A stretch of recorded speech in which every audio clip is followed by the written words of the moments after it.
Mais uma vez aqui no Pod do seu Pod.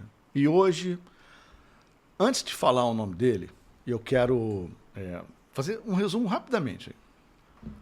De vendedor ambulante a fazedor de bicos na praia. Vendedor ambulante, fazedor de bicos na praia. A cofundador da maior assessoria de investimento do Brasil. Olha, Bruno Hora, o que aconteceu nesse meio caminho aí?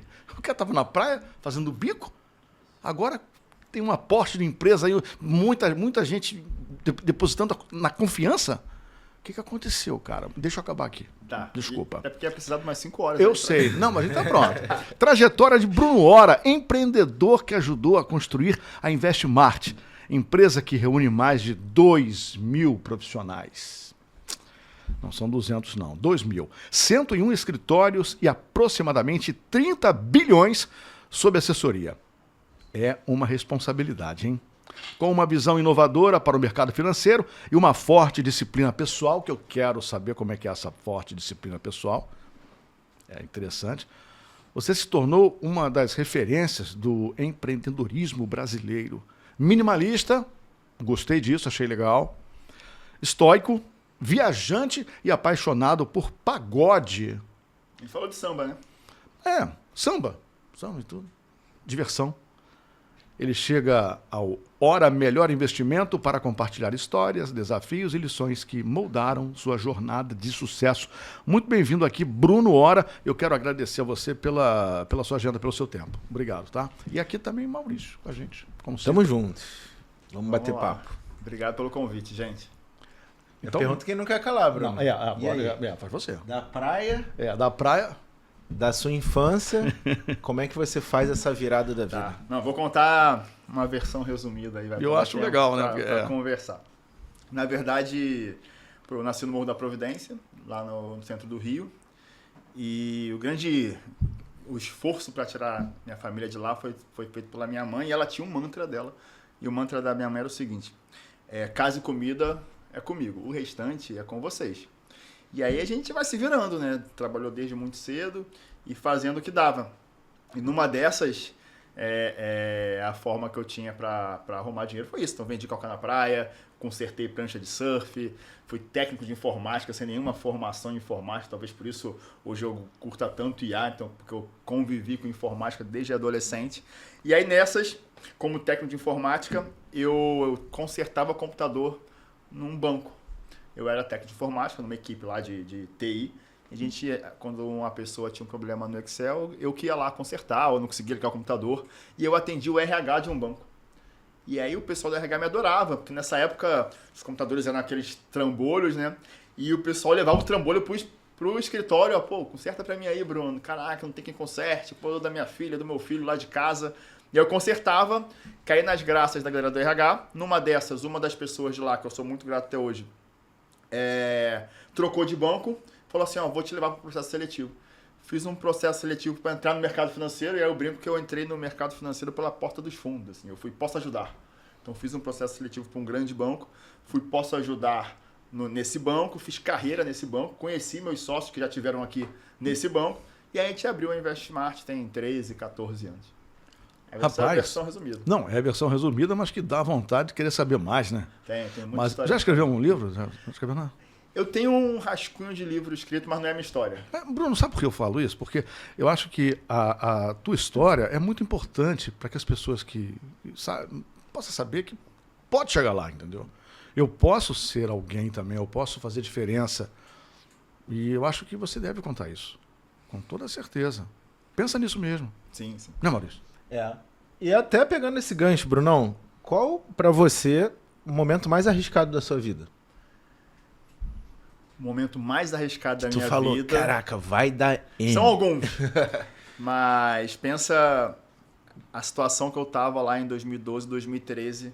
Vou construir carreira num banco, minha mãe funcionária pública, e eu largo tudo, a estabilidade que eu tinha construído, a carreira que eu tinha construído, para empreender sem nem saber o que é isso, quando a palavra nem era tão sexy quanto é hoje em dia. Uhum. Então talvez esse tenha sido um momento assustador. E tem uma conta interessante. O meu salário do banco que eu ganhava até 2012, 2013, quando eu pedi demissão, eu só fui ter essa renda de novo em 2018. Então eu fiquei ganhando menos dinheiro do que meu último emprego empreendendo por 5 anos, né? As pessoas romantizam muito o empreender e a gente aqui sabe que não é tão bonito assim, né? Não é glamouroso. Pelo menos no início. Bom, no início dessa palavra, empreender, o motorista de aplicativo era empreendedor. O rapaz que entregava pizza era empreendedor. E não era. Exatamente. O brasileiro, ele é empreendedor por necessidade, né? Sim. É o que tem para sobreviver. Não é essa versão da televisão ou das redes sociais e tudo são flores, todo mundo é bem sucedido, mesa de ping-pong na sala. Não é isso, né? Mas empreender é difícil, até porque a cultura financeira brasileira não existe, né? E aí é aí que tá. Então, empreender é você se apaixonar por um problema, né?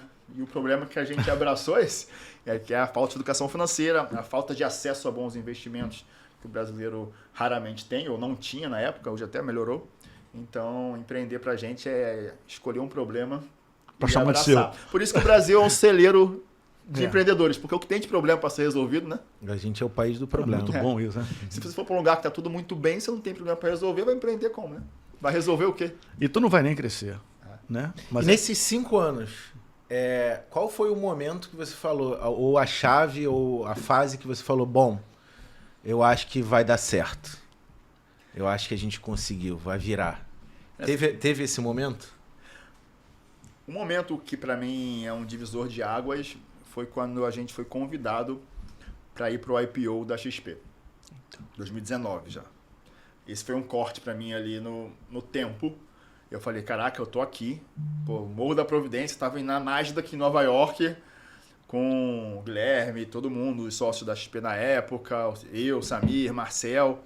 E aí eu falei, caraca, alguma coisa está fazendo certo para estar aqui, né? E realmente os primeiros 5 anos foram anos de plantar muito e os anos seguintes a gente continuou plantando, mas já colhendo o que a gente tinha feito lá atrás. Então, 2019 teve esse corte no tempo que a luz no final do túnel começou a aparecer.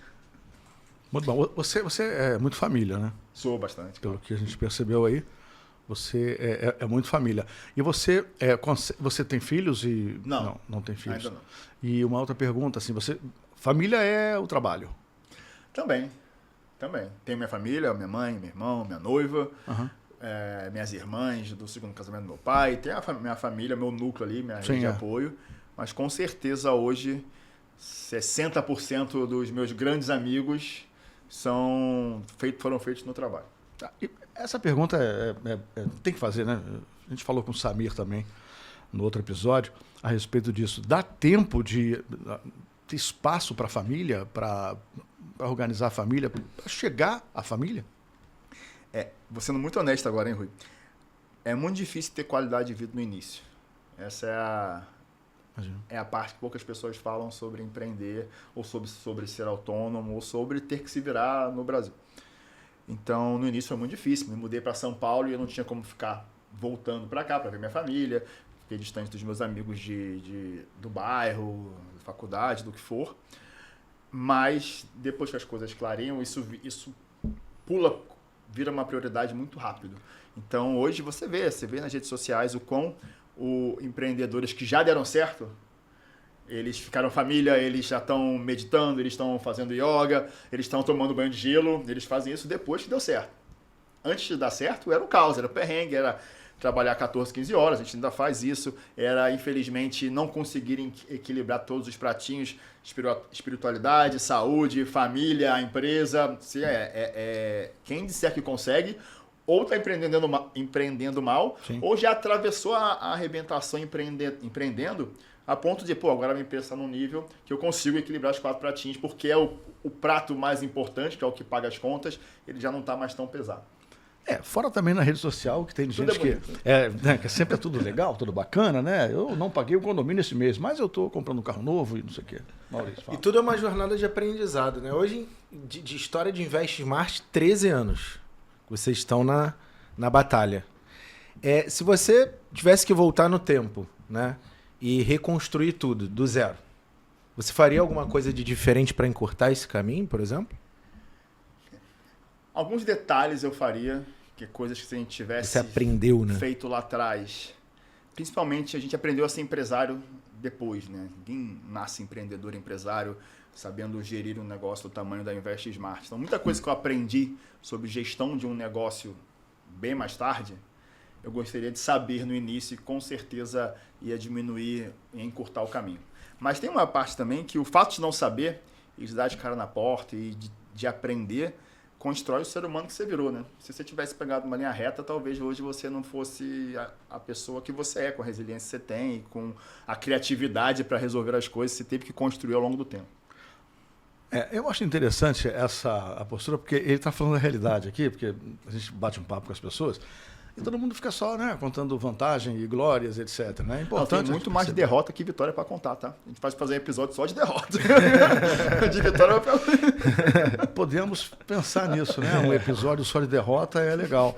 Mas eu achei muito interessante a tua história, aí, a tua frase, né? Você escolhe um problema para chamar de seu. Aí você começa a empreender. É o teu problema, é o teu pepino, né? Eu trabalhei durante algum tempo com o Luciano Huck. Ele era meu chefe na rádio que eu trabalhava. E ele era um dos sócios da rádio. E nós fazíamos sempre reunião. Ele falava exatamente isso que você falou. O pessoal perguntou, poxa, tudo que você faz é sucesso? Aí ele, não, de 10 coisas que eu tento, uma vira sucesso.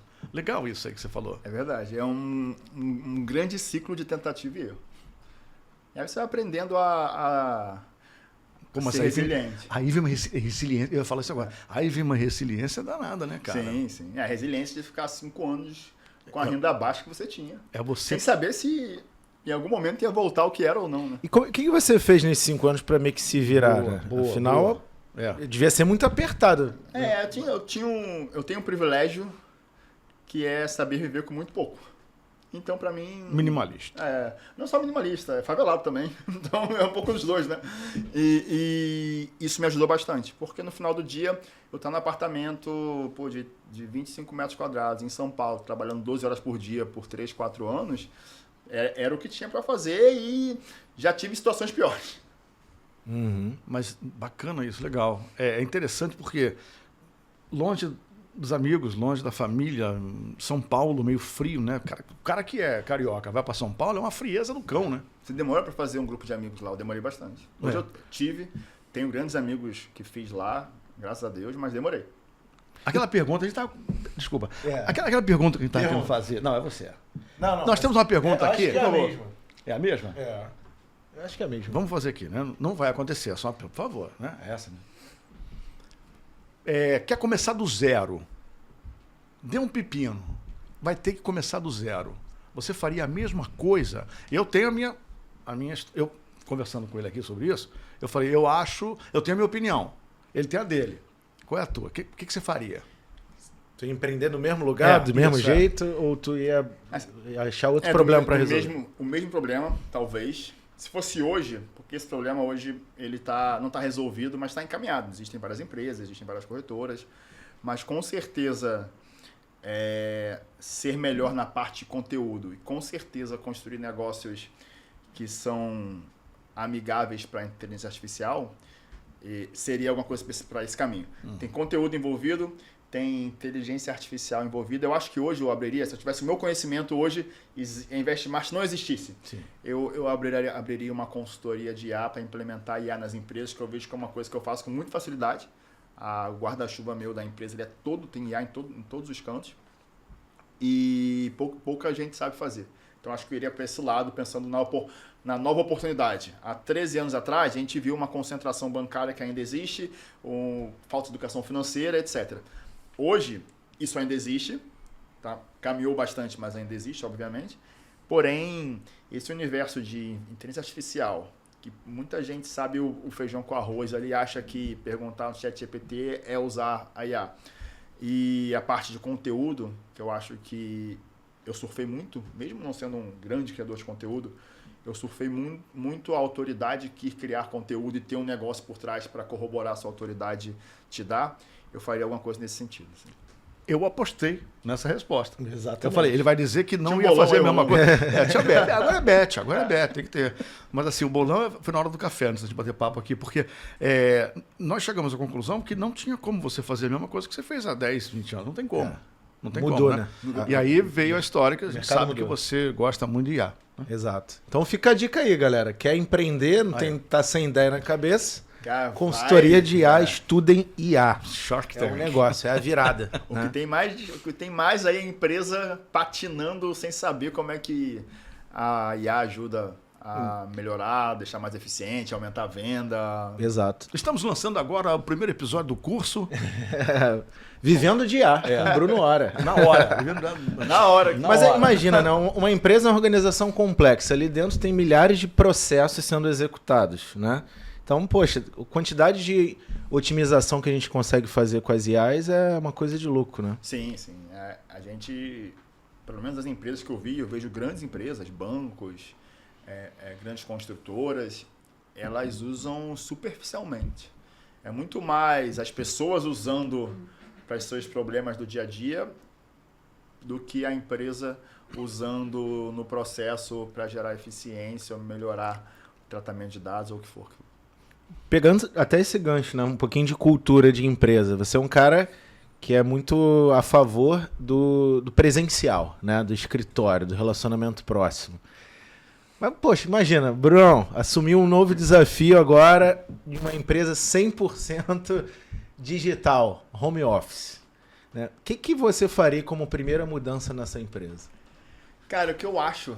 Eu não sou 100% a favor do presencial, tá? Eu acho que o mercado financeiro é um mercado de credibilidade, é um mercado que ainda é muito humanizado, que dificilmente a IA vai substituir no curto prazo, porque se a IA mandasse tomar um remédio, você vai querer falar com o médico mesmo assim, você não vai no escuro na farmácia. Se a IA mandar você botar um dinheiro no lugar, você vai querer falar com alguém. A IA vai deixar os clientes mais críticos e vai deixar os assessores e os médicos mais capazes. Mas substituir, na minha opinião, e eu sou heavy user de IA, tá longe. Se eu assumisse uma empresa 100% home office, eu acho que o problema das empresas que elas estão muito amarradas ao presencial são dois problemas que eu vejo, tá? E para mim são claríssimos. O primeiro o brasileiro é da migué, na média, tá? Na média o brasileiro dá migué. Eu viajei no Réveillon, tinham 10 pessoas e tinham 3 pessoas que estavam de home office, mas estavam a semana inteira na praia, etc., mas estavam literalmente no horário de trabalho. Então tem isso, obviamente tem pessoas que são muito autogerenciáveis, etc., mas na média não é assim. E na ponta da empresa, que também tem sua parcela de culpa, a empresa ela é muito ruim, a grande maioria delas, tá, em medir os esforços. Então hoje eu faço isso. E o que eu recomendo para as empresas que vão migrar para o híbrido ou que migraram para o home office é que elas têm que ser obcecadas em medir o meio do caminho e os esforços feitos. Então não adianta você medir o faturamento só, ou só quantos leads chegaram, ou quantos tickets abriram, que for que seja o seu início do processo ali da sua empresa. Se você não medir o meio bem e medir os esforços que são feitos no meio bem, você sempre vai ser inseguro de ter um cara longe e aí você quer estar olhando o cara trabalhando. Então, para mim, é um pouco disso. Tá. Só para explicar aqui, dá migué. Porque tem gente que não vai entender. O carioca, por exemplo, já entendeu. Dá migué é aquela pessoa que quer se dar bem a qualquer custo. Aí vai para a praia com o computador e está trabalhando no home office, mas na verdade não está, né? Quer dizer, ele tá até participando, mas não está. Ou não, dependendo da empresa. Tem empresa que ela deixa solto e reza para os resultados virem, né? E até conseguiria dar um exemplo, Brunão, essa questão que você comentou de medir os esforços, né? Que é o meio termo. Algum exemplo prático aplicável? Vou dar monitorar o computador do colaborador, por exemplo? Não. Não. Seria o que na prática? Vou dar um exemplo prático. O meu exemplo, eu toco um grande time de vendas hoje, vai. E aí, para mim, não adianta eu ficar aqui anotando quantos gols foram feitos, quantas vendas foram feitas, e nem aqui no final do processo, e nem adianta eu ficar só no início do processo, quantos clientes apareceram, bateram na porta para a gente tentar vender o que a gente vende. Eu foco no meio do caminho.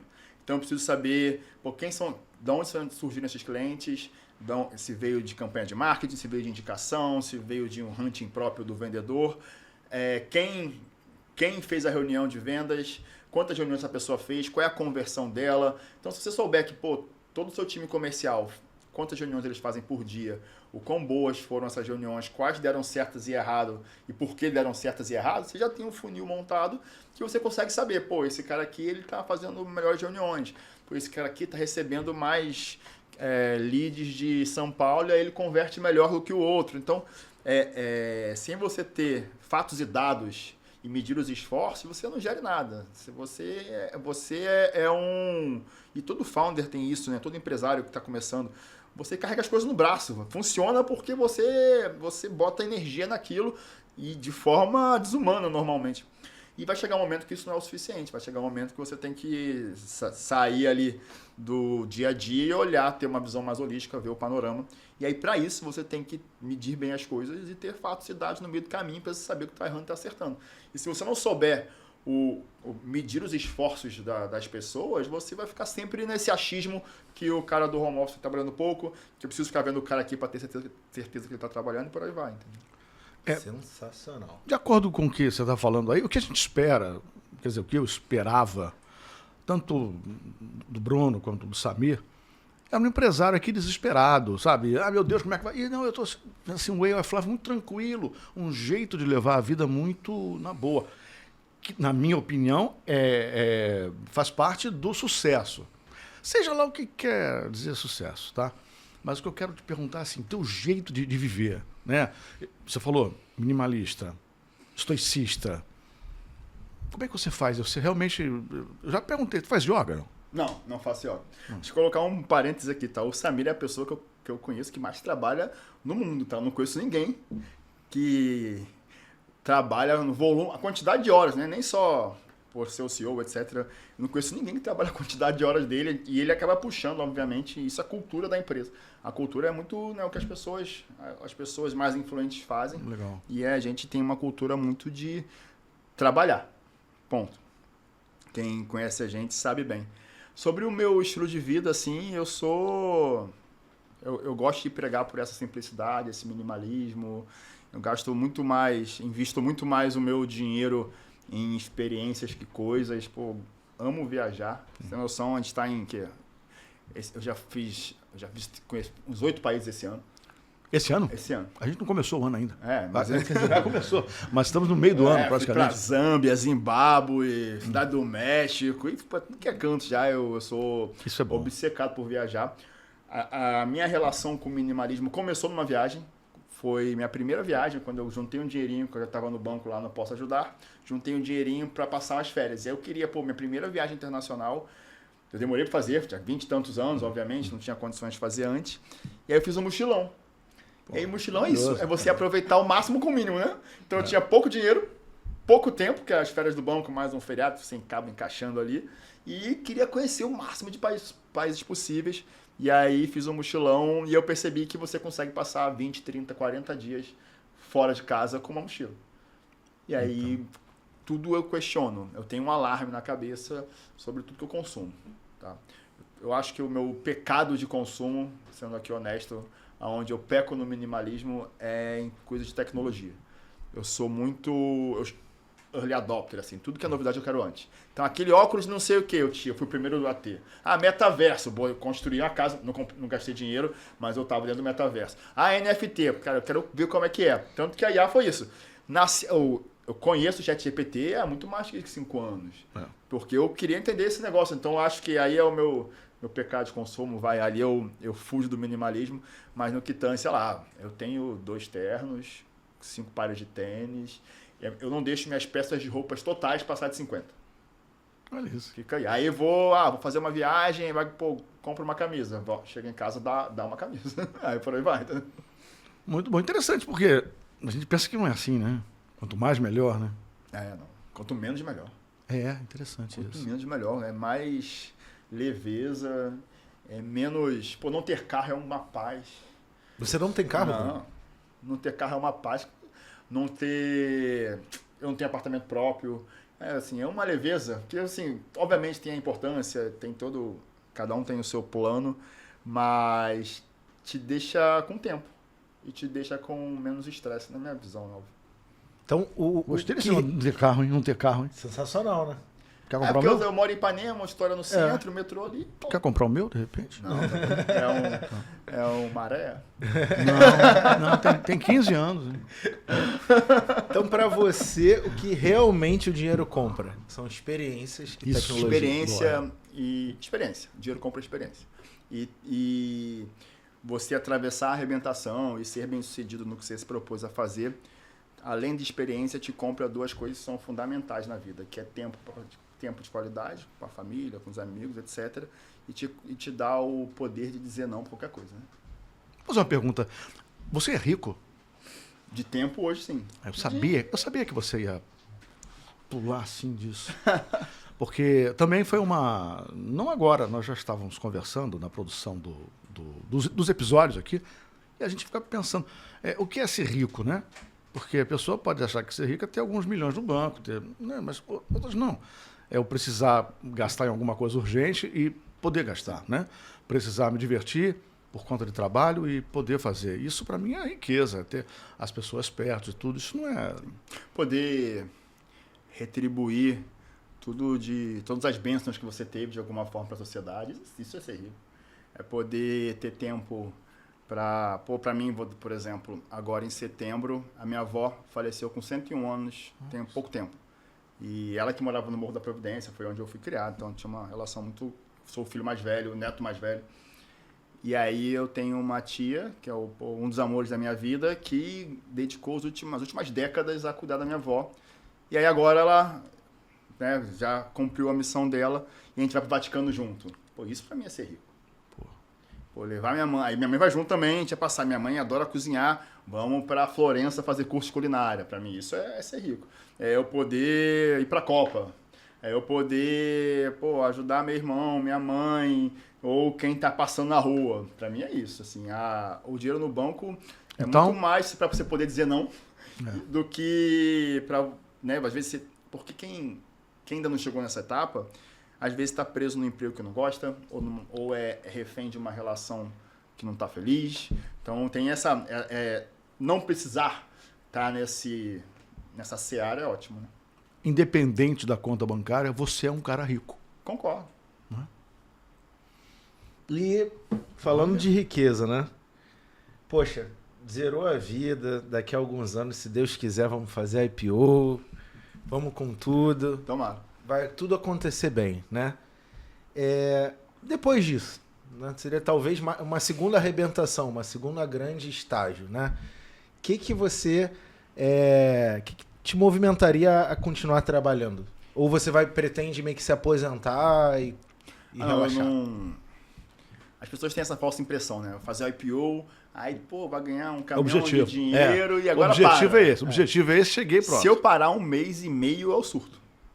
Acho que até 1 mês eu consigo parar.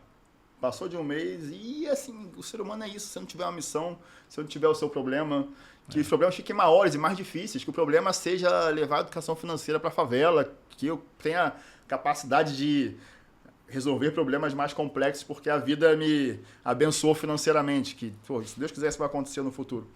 Mas parar é impossível. Nunca gostei e não tem idade, com 60, com 65, não. Eu vou até onde eu conseguir. Vai servir, vai ajudar as pessoas e vai continuar impactando cada vez mais. Vai continuar existindo pós-IPO, a gente vai ficar cada vez maior, vai cada vez impactar mais gente, cada vez mais levar a educação financeira para mais gente, por aí vai. Você tocou nesse assunto, você tem algum projeto em relação a isso? Eu acho que tem que levar financeiro para as escolas, né? Sim.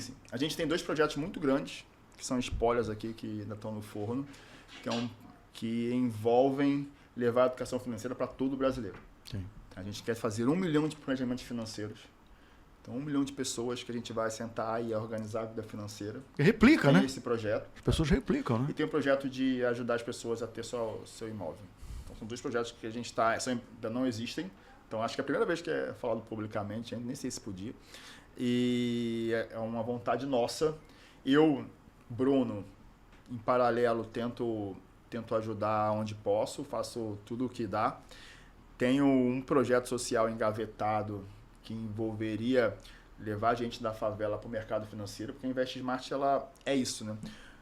quando nasceu as corretoras, as plataformas abertas e a XP, etc., democratizou o acesso ao mercado financeiro. Então, antes, se você quisesse ter um investimento bom, só o cara bam dos clientes do banco gigante tinha, e aí veio as plataformas, veio as assessorias como a Invest Smart, não, agora todo mundo tem. Com R$1.000 você coloca dinheiro hoje, que há 15 anos atrás uma pessoa só poderia colocar se tivesse 5 milhões. É literalmente isso que aconteceu nesses últimos 13 anos. Só que a Invest Smart foi por um caminho que eu acho que é a nossa missão na Terra, que democratizou o acesso às profissões do mercado financeiro, que sempre foram profissões com a barreira de entrada muito alta. Para trabalhar na Faria Lima, é a faculdade XYZ, ou é o sobrenome XYZ, ou é a indicação de XYZ. Nunca foi fácil trabalhar no mercado financeiro, era uma bolha, ainda é um pouco, e a Invest Smart é quem fura a bolha. Tanto que a gente tem 1.700 assessores, dos mais de 2.000 pessoas da Invest Smart, 1.700 são assessores de vários backgrounds, de vários estados, pessoas que talvez em outra instituição não teriam espaço, e a gente se propõe a formar ela e treinar ela para virar um assessor de investimento. E esse assessor, vocês precisam sempre de mais assessores? Sim, sempre. A gente quer chegar a 7.000 até 2030. Porque não é só por questão da empresa, né? É a cultura financeira que o Brasil precisa, né? Sim, com certeza. E é isso, é aquela analogia do médico, né? Imagina você ter um médico que fez um juramento como o médico faz, só que para tomar conta do seu patrimônio ou te ajudar a tomar melhores decisões com o seu patrimônio. E, Brunão, vamos falar um pouquinho desse ano, né? Cenário atual, Brasil, eleição, tem a Copa do Mundo em breve, um momento um pouco de incertezas, turbulências. Você diz na Copa do Mundo, na seleção brasileira? Também, com certeza. Neymar vai jogar ou não, afinal? Não sei. Ryan entra, quem vai ser o meio campo? Não sei. Tô cheio de dúvidas. Vai ter meio campo? Muita dúvida. Sabia nem que ia Acho ter meio É campo. o ano de mais dúvida que a gente está atravessando aí nesses... Tu lembrou bem agora, Maurício lembrou bem. Eu só não sei se ele está falando da tempestade, vai ser Não, muita coisa, muita tempestade vai ter acontecendo muita ao mesmo tempo. arrebentação, Guerra falando, internacional, né? eleição no Brasil, é candidaturas, etc. Mas falando para o investidor, assim, né? E para os pequenos investidores, o que o investidor ele pode fazer num cenário de incerteza para se proteger seu capital? Então, o único almoço grátis que o mercado financeiro te dá é a capacidade e a facilidade de diversificar.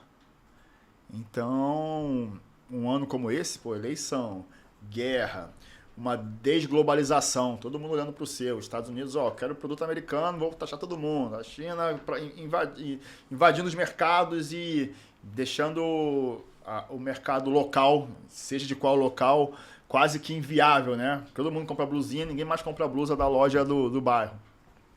Então, para um ano difícil, diversificação é a única garantia que você vai pelo menos suavizar a passagem por essa turbulência. É ter um pouquinho fora do Brasil, é ter um pouquinho em dólar ou em alguma moeda mais forte, é ter um pouquinho em tesouro, e aí, obviamente, cada um com seu perfil ali de investidor, construir sua cesta, mas sem muitas concentrações. E pegando um gancho, né, que é uma curiosidade pessoal até minha, né? Lá na Investmart a gente tem uma empresa chamada Dolarizme, né? Que exatamente o que a Dolarizme ajuda o investidor? A Dolarizme é uma empresa separada para que pessoas que queiram diversificar colocando dinheiro fora do Brasil, elas vão através dela. É literalmente isso. Perfeito. Eu vou fazer uma pergunta, não sei se você vai poder falar, nem o que você vai falar. O que vai acontecer? Na Copa, não. O que vai acontecer depois da eleição? Porque são resultados. O que vai acontecer depois? O que vai acontecer em 27? Tá. O que você acha? Independente de quem levar, vai herdar uma bomba fiscal. Porque no final é uma conta de entrada e saída. Né? Entra dinheiro via impostos ou empréstimos que você pega e sai para pagar a conta. A gente tem duas contas no nosso orçamento. Se o Brasil fosse uma casa, tem duas contas que consomem quase todo o salário da família, que é os juros da dívida e a Previdência Social. São contas que vão existir. Né? A gente sempre tem que pagar, obviamente, a aposentadoria, etc. E a gente sempre vai ter os juros da dívida, porque a gente pegou muito empréstimo. E continua pegando. Então essas duas contas, elas deixam muito pouco espaço de manobra. Então 2027 vai ser um ano, independente de quem assumir, de decisões muito difíceis e muito impopulares. Tá? Porque você falou de previdência, né? O brasileiro está vivendo, quer dizer, o ser humano está vivendo mais. Isso vai impactar. Menos filhos. Tendo menos filhos. E aí isso vai impactar muito, né, a previdência. E isso é normal, tá? Todos os países do mundo passaram por isso. O nome disso é bônus demográfico. É quando você tem mais jovens trabalhando, e aí é normal que essa pirâmide vai mudando e que a sociedade vai envelhecendo, porque saneamento básico, tecnologia, etc., medicina. E vai chegar um momento que a nação vai ter muito mais gente aposentada do que jovens trabalhando, e aí a conta fica difícil de fechar. Tiveram países, Japão, alguns países da Europa, Alemanha, que foram muito bem sucedidos e aproveitaram muito quando eles tinham um bônus demográfico, ou seja, muita gente jovem trabalhando. Alemanha pós-guerra, Japão sempre. E esses países hoje eles são mais austeros. A pessoa, eles têm uma capacidade de geração de impostos que não depende mais tanto de tamanho de jovens trabalhando. O Brasil perdeu o bonde demográfico e não aproveitou. Então, hoje a gente tem um problema grave que a gente é dependente. O Brasil, na prática, para os olhos do mundo e economicamente, é um grande supermercado com petróleo na costa e banco no meio. Então, é o que a gente é. Uau! Boa, Brunão. E vamos falar um pouquinho, não sei se tu pode contar aí pra gente, novidades que a empresa, as empresas estão preparando para esse ano e ano que vem. O que tem de novidade? Eu contei duas, já que eu não devia ter contado. Só coisa boa, só coisa de alto impacto. A gente vai para a Exper. Então, a Exper é a maior feira de investimentos do mundo. Acontece em São Paulo. A gente é um dos patrocinadores, então a gente vai dar com um stand lá. A gente deve levar pelo menos uns 500 assessores para lá. Isso é um evento incrível. Vão ter palestrantes incríveis. Acho que uma outra novidade interessante é essas duas. O projeto de entregar 1 milhão de planejamentos financeiros para os brasileiros e um projeto de ajudar as pessoas a ter a casa própria. A gente está com um influenciador grande aí, não sei se anunciaram já, esse eu não posso anunciar, se não anunciaram.